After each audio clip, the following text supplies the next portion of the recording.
नमस्कार दोस्तों, मैं अंकुर उपाध्याय स्वागत करता हूं आप सभी का आपके अपने YouTube channel share market analysis में। लंबे वीकेंड के बाद कल बाजार ओपन होने वाला है, तो कहां पे ओपन हो सकता है, कैसा निफ्टी ट्रेड कर सकती है, कौन से स्टॉक्स कल एक्शन में रहेंगे और आपको कहां पे फोकस करना चाहिए, ये सारे तो हो गए कल के हिसाब से। वहीं दूसरी तरफ अमेरिका का बाजार फ्राइडे के ट्रेडिंग सेशन में 300 पॉइंट से ज्यादा टूट गया और अभी भी अमेरिका का बाजार नेगेटिव ही ट्रेड कर रहा है, तो ये भी नेगेटिव संकेत आ रहे हैं। लेकिन एफआईडीआई इसका डेटा ये कह रहा है कि बाजार ऊपर की तरफ जाना चाहिए, तो बाजार में किधर का मूव होगा, ये कल के पूरे ट्रिगर्स हैं। आगे अगर पोजिशनली बात करूं तो इस वीक में केवल बाजार 3 ट्रेडिंग सेशन ही खुलेंगे। एक ट्यूसडे, वेंसडे और थर्सडे, फ्राइडे अगेन छुट्टी है। तो एक्सपायरी पे आपके लिए बड़ा एक्शन होगा। छोटा सा वीक है लेकिन एक्शन फुल होगा। अभी आप सभी के साथ एक और लास्ट चीज जो डिस्कस करेंगे इस वीडियो में वो ये, क्या ये जो गिरावट थी, मंदी थी, बबल था, स्ट्रेस टेस्टिंग थी, जो कुछ भी था सब खत्म हो गया? क्या आप दोबारा बाजार ऊपर जाने के लिए तैयार हैं? क्या हम निवेश करने लगे, या फिर ये जो उछाल है हल्का एग्जिट का मौका है?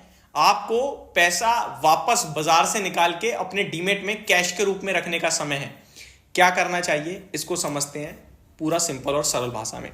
सबसे पहले तो अमेरिका के बाजार से शुरू करना चाहूंगा, जहां पे फ्राइडे के ट्रेडिंग सेशन में काफी ज्यादा नेगेटिव मूड माहौल बन गया था, जहां अमेरिका डे लो पे बंद हुआ, लगभग 300 पॉइंट गिरकर, लेकिन नेस्डेक इंडेक्स में कोई बड़ी गिरावट नहीं थी। वहीं दूसरी तरफ S&P 500 और रसल 2000 भी हल्का हल्का नीचे ही थे, लेकिन डाउ जोन्स में एक बड़ी पिटाई पड़ी। अभी करंट सिचुएशन ये कि डाउ जोन्स अगेन 125 पॉइंट्स नीचे देखने को मिल रहे हैं। Nasdaq index flat to negative है, बिल्कुल फ्लैट, एंड S&P 500 भी फ्लैट टू नेगेटिव है, लेकिन रसल 2000 में 0.1% की तेजी है। दैट मींस रसल 2000 सबसे बड़ा मूव दे रहा है, जो कि काफी अच्छा मूव दे रहा है, लगभग 1% के करीब ऊपर आता हुआ दिख रहा है। बाकी सब हल्का हल्का लाल निशान में ये हो गया। अब मैं अगर अमेरिका के बाजार को particularly point two point compare करूं निफ्टी से, तो हमारा भारतीय बाजार भागा है 300 साढ़े 300 पॉइंट, लेकिन अमेरिका भागा भाई साहब 800 पॉइंट। तो अमेरिका गिर गया वापस से। परसेंटेज टर्म्स में ऑलमोस्ट यहां पे हम और यूएस एग्जैक्टली बराबर है, क्योंकि यूएस ज्यादा भागा था, अब वो गिर के सेटल हो गया 300 आज के, 100 आज के और 300 फ्राइडे के, 400 नीचे।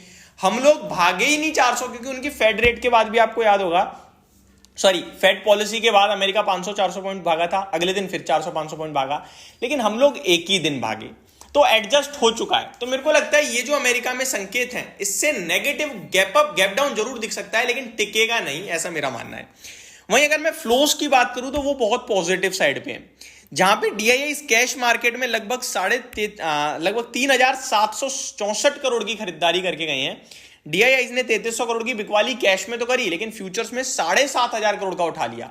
तो फ्यूचर्स की बाइंग अपने आप बड़े बढ़िया, फ्यूचर्स में जो बाइंग होती है वो अपने आप में बड़ी बाइंग मानी जाती है। तो मेरे को लगता है जो FIIs हैं वो भी खरीद कर गए हैं और DIIs भी खरीद कर गए हैं, ये आपके दिमाग में इस समय सेट होना चाहिए।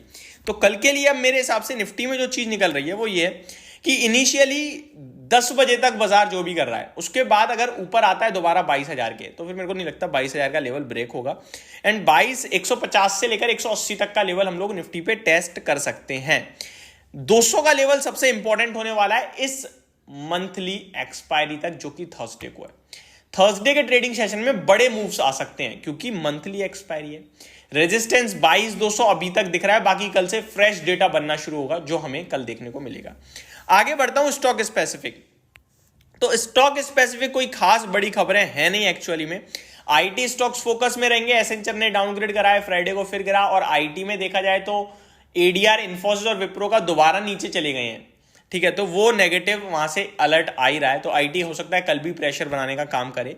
HCL टेक की तरफ से पर्टिकुलरली खबर यह है, CrowdStrike and HCL tech announce global strategic partnership to drive enterprise cyber security transformation. Reuters की तरफ से खबर है।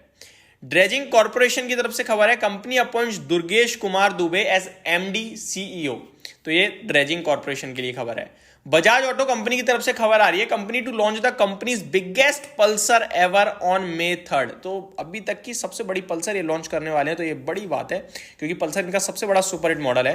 Company will launch the CNG motorcycle on June 18। तो अभी तक हिस्ट्री में पहली CNG बाइक आने वाली है भाई साहब, और ये काम करा है बजाज ने, जो कि जून 18 को लाने की तैयारी में। तो ये अलर्ट है। मैनकाइंड फार्मा के लिए भी अलर्ट है, क्योंकि यहां पे ब्लॉक डील होने वाली है। करें बीगे लिमिटेड बेचने वाले हैं 2.9% stake total block deal size around 2450 crore का हो सकता है और डील जो है वो अराउंड 2100 रुपए करीब हो सकती है 5% के डिस्काउंट में। तो ये स्टॉक अलर्ट है मैनकाइंड फार्मा। अशोक लेलैंड की तरफ से खबर है, company has declared an interim dividend. तो कंपनी ने डिविडेंड दिया है, मुबारक हो जी। 5.5 रुपए का ऑलमोस्ट दिया है, 4.95 का इंटर्म डिविडेंड कंपनी ने दिया है और 3 अप्रैल इसकी रिकॉर्ड डेट फिक्स करी गई है। कार्बोरंडम यूनिवर्सल के लिए खबर है, कंपनी अपॉइंटेड सुशील किशोर बेंडाल SCFO। तो ये बड़ी खबर आती हुई दिख रही है। Andhra paper, Indigo remedies, Wonderla holiday, solar active pharma, ये कुछ स्टॉक्स और हैं जो आपके लिए न्यूज बेस्ड एक्शन में दिखाएंगे। लेकिन सबसे इंपॉर्टेंट मेरे को मैनकाइंड फार्मा लगा, जहां पे डील होने वाली है 3% के समथिंग की, 2450 करोड़ की। तो वो स्टॉक अलर्ट है। अब अगर मैं बाजार की बात करूं तो मेरे को लगता है कल सेटल होने दो लंबी छुट्टी से पहले। मेरे को नहीं लगता कोई बड़ा ट्रेडर ट्रेडिंग पोजीशन लेके कैरी करके गया होगा। तो हमें कल के ट्रेडिंग सेशन से ही संकेत आएंगे कि किधर पोजीशन बिल्ड हो रही है और किधर कट हो रही है। उसके बाद हम पहली वीडियो से डिस्कस करना शुरू करेंगे बाजार में कैसा व्यू बनाना चाहिए। अभी के लिए सिर्फ इतना ही। Thank you so much for watching this video. Good night guys.